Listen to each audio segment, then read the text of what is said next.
안녕, 송우쌤입니다. 이번 시간에는 세수의 곱을 구해서 최대 최소 구하는 문제. 자, 우선은 숫자를 몇 개를 주고 그 중에 3개 골라서 네 맘대로 곱했을 때 가장 큰 수와 가장 작은 수를 구해라. 이제 그걸 구하라는 얘기입니다. 얘 같은 경우는 일단 좀 쉬워. 유수가 이제 4개밖에, 수가 4개밖에 안 주어졌죠? 근데 학교 시험 문제에서 어렵게 내려면 이제 수를 5개, 6개 이렇게 배열을 하게 돼. 이쪽부터 샘플로. 그에서 골라서 하라고 하는 거야.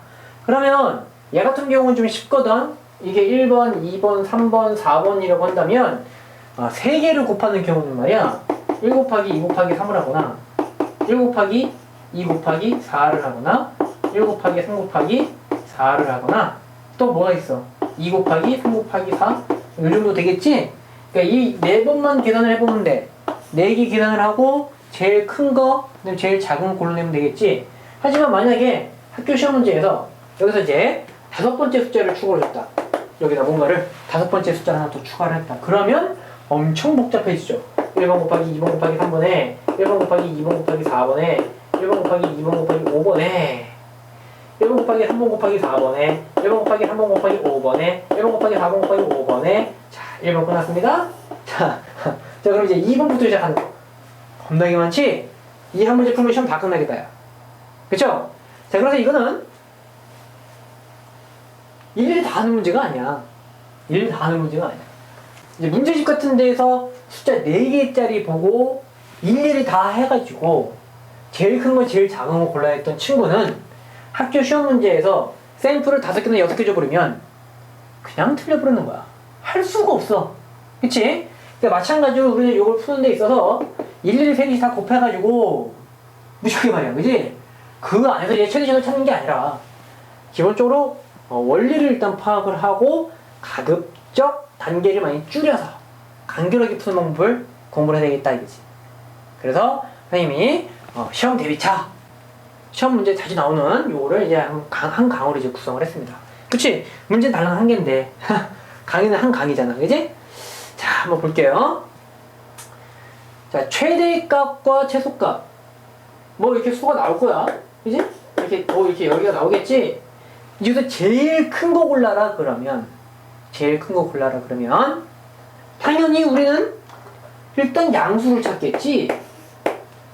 일단 양수를 찾을 거 아니야? 제일 큰 거니까 음수를 찾진 않겠지.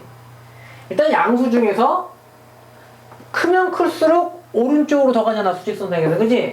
오른쪽으로 가면 갈수록 즉 여기서부터 멀리 떨어지면 절대값이 크면 클수록 말이야. 양수 중에서 절대값이 가장 큰 게 최대값이 될 거야. 최소값 골라라 그러면 당연히 음수를 찾겠지. 음수인 것 중에서 가장 작다. 수직선상에서 왼쪽으로 많이 가야죠.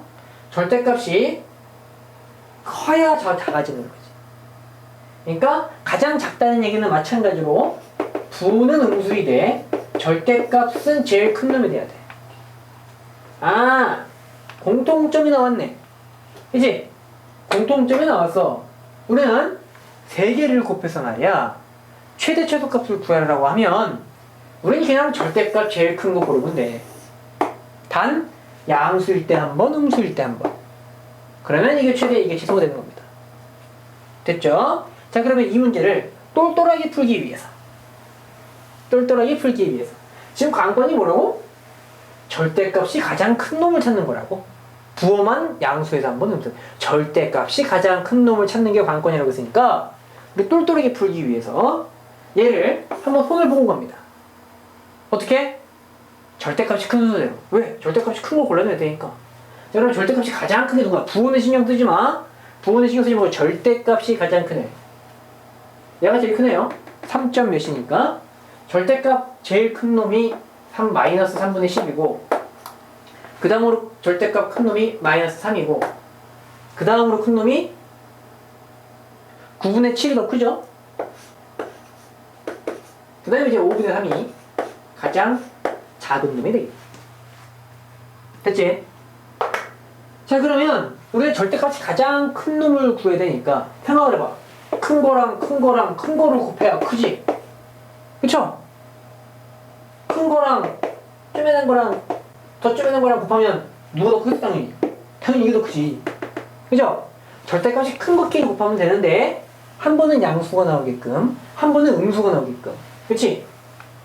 양수가 나오는 경우는 3개를 곱해서 양수가 나오는 경우는 양수 곱하기 양수 곱하기 양수인데 이렇게 하려면 양수가 3개가 필요해. 양수가 달랑 2개밖에 안 돼요. 그러면 그 다음 경우는 뭐가 있어? 양수가 되려면 음수 2개를 곱해서 이거를 마마뿔로 만들고 거기에 양수 하나 곱하면 되겠네.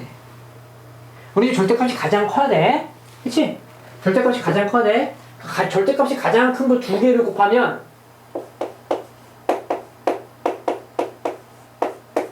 여기에다가 지금 양수를 곱하는데 마찬가지로 절대값이 제일 커야 돼. 그지? 절대값이 크면 클수록 그랬으니까 절대값이 큰 것들을 나열해서 곱한단 말이죠. 그러니까 둘 중에서 누구야? 절대값이 더 큰 게 얘가 더 크니까. 세 번째 숫자는 당연히 얘가 돼야지. 그러면 이미 우리는 양수가 되게끔 조작을 해냈기 때문에 마마뿔이 돼서 그쵸? 요거 계산하면 끝난다 이거. 뭐가 됩니까? 9분의 70이다 이렇게 되겠네. 이게 지금 가장 큰 최대값입니다. 최소값은 어떻게 구하느냐? 마찬가지야. 최소값은 절대값이 가장 크되 부호는 음수가 돼야 돼. 3개를 곱해서 음수를 만드는 경우는 그러면 음수 나와. 근데 음수가 찍히면 2개밖에 없어. 얘는 안 돼. 그 다음 음수가 될 수 있는 경우를 생각을 해보니까 음수에다가 나머지 2개가 양수가 되면 되겠죠. 뭐야 이거? 이렇게. 그럼 이제 음수 나오잖아. 그치? 그러니까 절대값이 가장 큰 걸로. 음수 중에서 절대값이 가장 큰 거. 음수 중에서 절대값이 가장 큰 거 마이너스 3분의 10이랑 양수 2개. 뭐 2개밖에 없는데 뭐 고르고 자시고 뭐 없죠? 그치? 양수 2개니까 2개밖에 없잖아. 그러니까 여기다가 9분의 7 곱하기 5분의 3 이거 계산을 하면 된다는 얘기죠. 뭐야 이거? 그래서 뭐가 됩니까? 마이너스 9분의 14지. 그러니까 이게 뭐가 된다는 얘기야? 이게 최소값이 된다 이거죠. 만약에 여기에 뭐 3분의 1이 하나 더 있었다. 그럼 어떻게 돼? 신경 쓸 필요가 없어. 우리는 음수 중에서 절대값 가장 큰 거, 음수 중에서 절대값 가장 큰 거, 그 다음 양수 중에서 절대값 큰 거 2개, 양수 중에서 절대값 큰 거 2개 이렇게 3개를 곱해주면 그게 답이 된다는 얘기야. 됐죠? 그러니까 숫자가 5개 됐든 6개 됐든 신경 쓸 거 없이 그냥 하면 됩니다. 알겠지? 근데 이제 숫자가 이제 6개 막 7개 나오게 되면 또 문제가 좀 약간 바뀌긴 하는데 그런 문제는 굉장히 잘 안 나오는 편이기도 하고 또 우리 서술형 문제 보면 있습니다. 그러니까 그거 풀다가 모르겠으면 다시 한번 질문하도록 하고요. 일단 기본적으로 숫자가 4개나 5개 정도 줬을 때 어떤 식으로 풀이를 한다? 가장 큰 놈이든 가장 작은 놈이든 어쨌든 공통점은 절대값이 큰 놈이야. 절대값이 가장 크게 만들어주면서 한 번은 양수, 한 번은 음수로 만들어주면 돼. 그러면 하나가 최대값이요, 하나가 최소값이 되는 거지. 그치? 그러니까 이런 문제를 딱 만나면 반사적으로 뭐부터 된다? 절대값이 큰 순서대로, 부호는 신경 쓰지 말고. 부호는 우리가 조작하는 거니까. 절대값이 큰 순서대로 수를 나열을 해서 그 상태에서 큰 것들끼리 뭉쳐가면서 양수가 되게끔, 음수가 되게끔 만들어주면 그게 답이 된다 이거죠. 자, 이렇게 해서 오늘 내용도 확실하게 마스터했으리라 봅니다.